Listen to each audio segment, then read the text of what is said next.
We have 2.5 minutes until the end of the world. So why are you watching this video? Humanity is now 30 seconds closer to annihilation, according to scientists. The Doomsday Clock is a symbolic warning about how close the world is to existential or nuclear catastrophe, and the Bulletin of Atomic Scientists announced that humanity is facing the greatest dangers since the Cold War.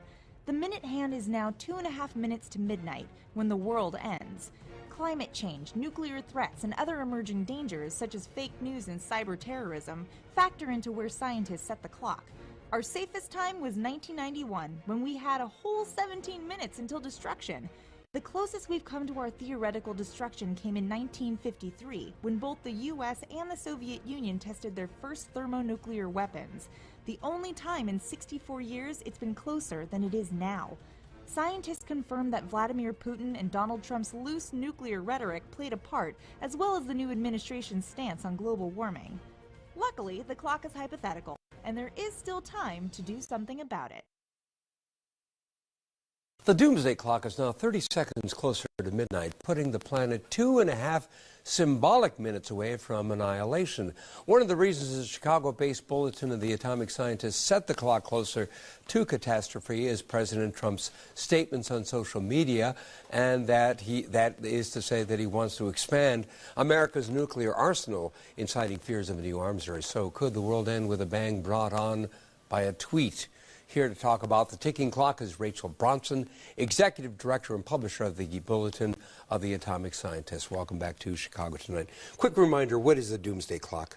The Doomsday Clock is it's a symbol. It's a clock that is moved between 2 minutes to midnight and 17 minutes to midnight, depending on whether our board thinks that the world is safer or at greater risk than it was the year before and across periods of time. We look at nuclear risk and we look at climate change. So this is the first time you've moved the clock half a minute. That's right. Why did you do it?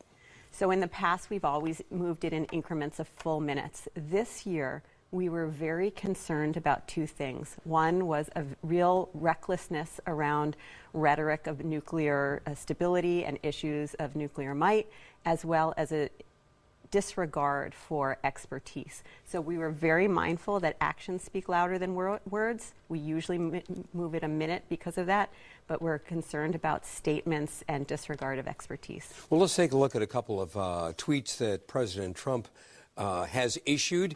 The first one as president. Iran has been formally put on notice for firing a ballistic missile that is, should have been thankful for the terrible deal the U.S. made with them. And this tweet back in December, before he was inaugurated, the United States must greatly strengthen and expand its nuclear capability until such time as the world comes to its senses regarding nukes. Can something as innocuous as a tweet start a nuclear arms race? Well, that statement about needing to expand our nuclear arsenal is certainly in response to Russia expanding its and a movement around the globe to reinvest in nuclear weapons. So the tweet is part of a rhetoric that we find very disturbing, and either the president doesn't know that the U.S. is on the cusp of a $1 trillion over 30-year modernization program of our nuclear arsenal, or else he wants to increase that. Either one is very worrisome for our organization. Some people might look at these tweets and just say it's bluster, it's theater, it's political rhetoric, nothing more. Right. Well, the president just said when he was putting forward his Supreme Court nomination that he's a man of his word. So he believes his words matter. And we have seen other countries responding to tweets and statements that he made before he was in office. So we have seen in Iranian politics, for example, a move to putting up much more hardline candidates because they're anticipating the ripping up of the deal. And we have seen, and this is moving around the world, but in Pakistan, the Pakistani foreign minister issued a statement about Pakistan's nuclear might based on a fake news story out of Israel. So tweets are flying around and other countries are responding in an area where miscommunication and accident is so likely that we think we need to be really careful when we're talking about these issues. To what extent have the president's cabinet selections influenced your decision to move up the clock? Yeah, so our organization looks at technological innovation and its effect on the planet. So that's how climate change was introduced into our consideration in 2006. And we've been very worried about appointments made for the EPA and for Secretary of Energy, among others, OMB, Office of Budget and Management. People put in who have really either questioned climate change or else who don't seem to know, in the case of Perry, about what the Secretary of Energy is really responsible for, and that's America's nuclear arsenal. How do you expect people, the general public, to react to this move that you made? Are you concerned that it might cause people heightened anxiety, not just heightened concern? Yeah, we worry about that a lot, and we know it's the question of, are we just causing panic? What we hope we're doing, and our intention of doing, is calling attention to these issues. And we've seen kind of around the world the response to this particular move, that there are things citizens can do. We can ask our decision makers whether we should be investing $1 trillion over 30 years in our nuclear arsenal. We can ask them what they're doing to respond to climate change. And if we can mobilize that kind of response and point out that in the past we've moved the clock away from midnight, that there's things we can do to do that, we think that it's actually a positive contribution. Do you think that concerns about the use of nuclear power have diminished as time passes between now and their use at the end of World War II? You know, what we've seen is real rising interest to our organization and to our website. We believe that people are starting to realize that maybe in the past they thought someone else was taking care of these issues that we care about, in a sense that maybe we need to be watching this and holding their feet to the fire a little bit more directly. And so we see rising interest even among young people. So half the people to our site are under 35 years old. We find that gratifying in the sense of that engagement is going to be really important to pushing back the clock. Any indication the extent to which other governments pay attention to the doomsday clock?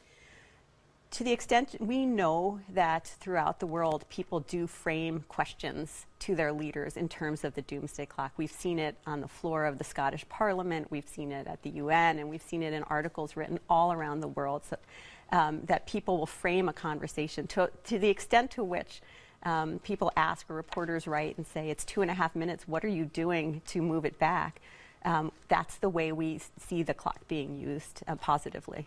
Russia and the United States obviously play a big role in the decisions you make regarding the clock. Other countries, what are some of the other countries that also contribute to this discussion that you have? Yeah, absolutely. The deterioration in U.S.-Russian relation was a big driver 2 years ago when we moved it from 5 to 3 minutes to midnight.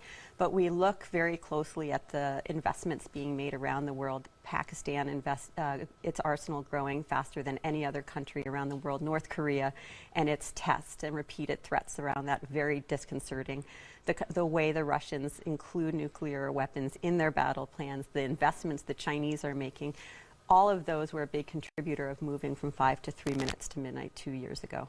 So the last time the clock was under 3 minutes to midnight was 1953, as the Cold War was sort of in the offing. Are you seeing any parallels between now and that time? Yeah, things are very different, but of course at that time we were right on the cusp of an arms race, and very recently Mikhail Gorbachev, former leader of Russia, has said that he believes we're not only on the cusp of a major arms race, but also on the cusp where it looks like we're preparing for war. And so that kind of sense that there's something changing and that the geopolitical landscape is very unstable has rings of some similarities which are very disconcerting. Well, one of the old part of perceived wisdom once upon a time that if the major powers had nuclear weapons, there was a balance of terror and no one would do anything, quote, stupid. Does that philosophy not hold anymore? Well, the number of weapons that every country has far exceeds the need what you would need for that balance of terror and mutually assured destruction. So analysts on both sides have said you can continue to bring, especially the U.S. and Russian arsenals, the stockpiles down, and still have mutually assured destruction. So we're really not even at the place yet of that question. The problem, too, is we have many more countries who have them. Rachel Bronson.